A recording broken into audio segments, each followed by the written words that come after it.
Hello everyone, কেমন আছেন? আশা করি সবাই ভালোই আছেন। আমি তো আছি কোনো রকম। ঢাকা দৌড়াদৌড়ি করতে করতে অসুস্থ হয়ে গেছি।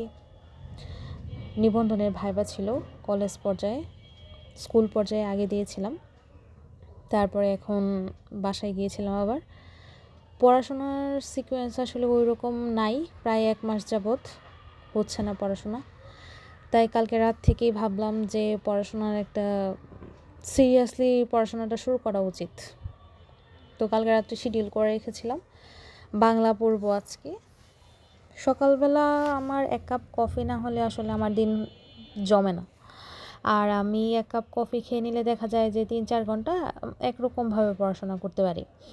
আর যারা কফি খায় না আসলে তারা এই ব্যাপারটা বুঝবে না, চা কফি। আর যারা চা কফি খায় তারা সবাই এটাই বলে যে চা কফি খাওয়ার পরে ভালো লাগে, মাথা ফ্রেশ লাগে। তো আমি আমার সকালের কফি করে নিলাম, তারপর খেয়ে পড়তে বসবো। ওইদিকে আমি আমার টাইমারটা সেট করে নিয়েছি। আর বাংলা পড়বো আজকে। বাংলা পড়বো হচ্ছে চর্যাপদ পড়বো, মধ্যযুগ পড়বো, আর আধুনিক যুগের সূচনাটুকু পড়বো। বিশেষ প্রিলি যখন ডেট দিয়েছিল তখন খুব তাড়াহুড়া করেই সব কিছু শেষ করতে হচ্ছিল, খুব প্রেশার নিয়ে শেষ করতে হচ্ছিল। কিন্তু এখন যেহেতু পিছিয়ে দিয়েছে সেহেতু চাচ্ছি যে একটু কম কম করে আস্তে আস্তে করে ভালোভাবে রিভাইজ করার জন্যে। আর রিভিশন তো যে কোনো সাকসেসের কি চাবিকাঠি, তাই রিভিশন খুব ভালোভাবে দিতে হবে। আমি বাংলা দিয়ে শুরু করেছি, বাংলাটা যেহেতু সহজ আর আগে থেকে পড়াও আছে ভালো মতন, তাই ভাবলাম বাংলাটা দিয়ে শুরু করি। আর ডেইলি ব্লগ দেওয়ার চেষ্টা করব এখন থেকে।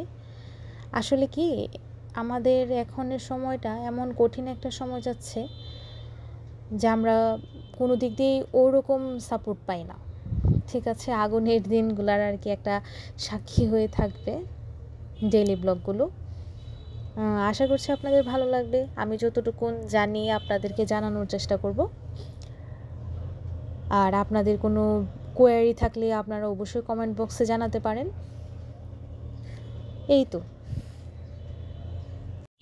সরকারি চাকরির ঝোঁক আসলে আমার কখনোই ওরকম ছিল না, কিন্তু হঠাৎ করেই অনার্স শেষ করার পর ফ্যামিলির চাপ বলবো না ঠিক, তাদের ইচ্ছা যেন সরকারির জন্য চেষ্টা করে নিই, তারপরে যেন অন্যদিকে ডাইভার্ট হই। এই তো। আর আমার একটা অভ্যাস হচ্ছে, আপনারা চাইলে আপনারা এটা করতে পারেন। আমি প্রথমে কোনো একটা পড়া চোখ বুলিয়ে নিই। ঠিক আছে, এখানে দেখেন আপনারা আমার টাইমারটা প্রায় 40 মিনিটের মতো কিন্তু আমি চর্যাপদটা চোখ বুলিয়ে নিয়েছিলাম। ঠিক আছে, ভালোভাবে পড়ে তারপরে কোনো একটা কার্ড দিয়ে ধরে ধরে আমি মুখস্থ বলার চেষ্টা করি। তাতে করে হয় কি, পড়া একদম সুন্দর করে মাথায় গেঁথে যায়। আর যে জায়গায় ভুল হয় সেই জায়গাগুলো মার্কার দিয়ে দিয়ে দাগিয়ে রাখা যায়। তাহলে বোঝা যায় যে আমি যখন রিভিশন দিয়েছিলাম তখন আমার ওই জায়গায় আমি বেজে গিয়েছিলাম। তো ওইগুলো আমার বারবার পড়তে হবে। তাই আমরা পরীক্ষার আগে যখন শর্ট টাইমে কোনো কিছু রিভাইজ করতে চাই তখন কিন্তু ওই যে মার্ক করা লাইনগুলো শুধু পড়লেই রিভিশনটা ভালোভাবে হয়ে যায়। আমার এখন ক্ষুধা লেগে গেছে, তাই আমি কি খাবো করে ভাবছিলাম। তো হঠাৎ করে মনে হলো যে ফ্রিজে দই আছে, তাহলে দই চিড়া খাই। দই চিড়া আমার খুব প্রিয়। আমি প্রায় দিন সকালবেলায় দই চিড়া দিয়ে নাস্তা করি। আপনারা যারা বাইরে থাকেন আমার মতো তারা দই চিড়াটা ট্রাই করে দেখতে পারেন সকালের জন্যে। বেশ ভালো একটা খাবার, অনেকক্ষণ পর্যন্ত পেট ভরা থাকে আর পড়াশোনা ভালোভাবে করা যায়। তো আমি যেহেতু অনেক দিন বাসায় ছিলাম, ঢাকাতে দৌড়াদৌড়িতে ছিলাম, ভাইবা নিয়ে নিজেও কিছুটা স্ট্রেসে ছিলাম, আমার রুমের তো বেহাল অবস্থা। তাই পড়তে হঠাৎ মনে হলো যে আচ্ছা ঠিক আছে, তাহলে আমি রুমটা একটু গুছাই। তো এটা করতে করতে আমার অনেকটা সময় চলে গেছে। আমি আমার বইগুলাকে সুন্দর করে গুছালাম। আর সামনে যেহেতু শুনতেছি ব্যাংকের পরীক্ষা, তো তো ব্যাংকের বইগুলাকেও বের করলাম, ব্যাংকেরও প্রিপারেশান নিচ্ছি। দেখা যাক আল্লাহ পাক কপালে কী রাখছে, এবার ব্যাংকের এক্সামও দিব। এই তো আমার টেবিল গোছানো শেষ, আমি খুব খুশি, কিন্তু খুব টায়ার্ড।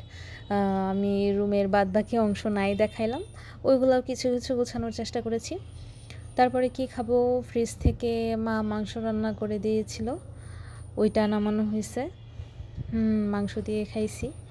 আর হচ্ছে আমি মিষ্টি লাউ ভাজি করছিলাম, ওইটা দিয়ে খাইলাম। খাওয়ার পরে খুব টায়ার্ড ছিলাম, ঘুমায়ে গেছিলাম। এই তো ঘুম থেকে উঠলাম, সন্ধ্যা হয়ে গেছে। এগুলো আমার গাছ, খুব প্রিয় গাছ। এই তো আমার টেবিল।